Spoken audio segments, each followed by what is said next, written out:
गुज़श्ता दिनों सियालकोट के इलाका मोतरा में एक वाक़या पेश आता है। एक खातून से उसका बच्चा जो है, छोटा बच्चा, वो छीन लिया जाता है और उसको 4.5 लाख रुपए में बेच दिया जाता है। पुलिस कार्रवाई करती है, बच्चा बाजियाब होता है, मुल्ज़मान गिरफ़्तार हो जाते हैं। जो मुल्ज़मान हैं वो भी ख़वातीन ही हैं।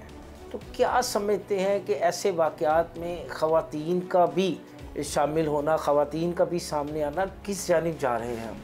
हाँ, ये देखिए, ये भी एक बड़ी ही एक तकलीफ़देह बात है। आपने देखा बेशुमार मौक़ों पे हमने देखा कि ख़वातीन को एज़ ए टूल इस्तेमाल किया जाता है। जिस तरह के मंशियात के केसेस में बहुत अरसा इनको इस्तेमाल किया जाता रहा और अब भी कहीं आपको नज़र आता है कि इनको इस्तेमाल किया जाता है।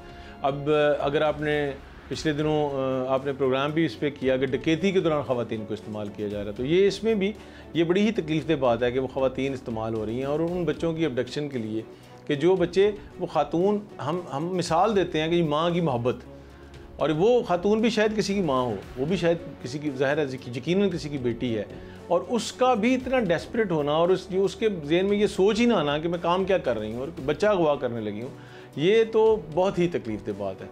और इसके लिए एक तो एक सोशल एस्पेक्ट है कि मुझे और आपको तकलीफ़ होती है देख के, लेकिन असल में स्टेट की ज़िम्मेदारी ये है कि इस जुर्म को रोकना। और वो कैसे रुकेगा? वो रुकेगा जब आप इस जुर्म के लिए ज़ीरो टॉलरेंस पॉलिसी बनाएंगे। अगर आप ज़ीरो टॉलरेंस पॉलिसी नहीं बनाएंगे, उनको उसी तरह रूटीन में ये भी केसेस भी वैसे चलेंगे जैसे आपको पता है मैजिस्ट्रेरियल कोर्ट में चल रहे हैं, ना वहाँ कोई एविडेंस होती है, ना कोई प्रोग्रेस होती है, साल हर साल केसेस कभी हाज़िरियों में पड़े हुए हैं, कभी लोग बेचारे आखिर थक के जो है वो पैरवी करना छोड़ देते हैं। आपको इस तरह से वो मसला हल नहीं होगा, उसको as a special case treat करना पड़ेगा। बेशक उसको आप ATA के उसमें शेड्यूल में डाल के ATA में उसको ट्राई करें। It's a very serious offence. अच्छा, हमारे साहब माहिर कानून की हैसियत से बताइएगा कि बच्चों के अगवा और उनकी खरीदो फरोख्त पे कानून क्या कहता है, क्या सज़ा है इसकी?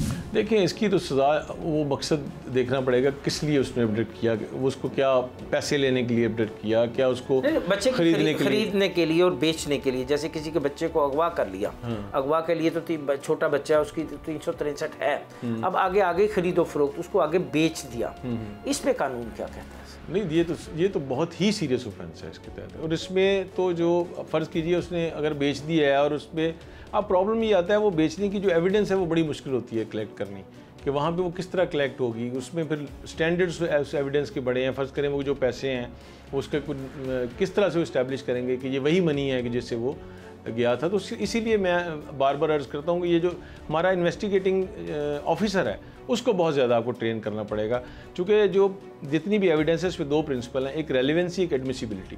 सबसे पहले आपने रेलिवेंट फैक्ट रिकॉर्ड पे लाना है, फिर वो इस तरह से लाना है कि वो कोर्ट उसको एडमिसिबल एविडेंस समझ सके, फिर वो सीरियस ऑफेंस है। अगर आप सिर्फ खाली मेरे और आपके कह देने से सीरियस ऑफेंस नहीं बन जाएगा, क्योंकि जब भी अबडक्शन होगी बच्चे की, अगर आपने दुरुस्त तरीके से एविडेंस इकट्ठी नहीं की, अगर सही तरह केस नहीं बनाया, 173 की रिपोर्ट ठीक नहीं बनाई, तो कल को कोर्ट भी समटाइम्स हैंडीकैप हो जाती है और बेबस हो जाती है उसको सजा देने में। So it's a very serious offence. मैं तो समझता हूँ ये कत्ल से भी ज़्यादा जो है वो सीरियस ऑफेंस है। बात सुनी आपने advocate supreme court Malik Shamimur Rahman की। उनका कहना है कि ऐसे वाक़यात की संगीनी को अगर देखा जाए तो ये कत्ल से भी ज़्यादा संगीन वाक़यात हैं, और ऐसे वाक़यात में मुलव्विस मुल्ज़मान की सज़ा के लिए तफ्तीशी अफसर को अपने तफ्तीश के मेयार को बेहतर बनाना होगा और अहम शवाहद जो है वो भी इकट्ठे करने होंगे, ताकि ऐसे मुआशरे के नासूर जो हैं वो अपने मंतकी अंजाम को पहुँच सकें।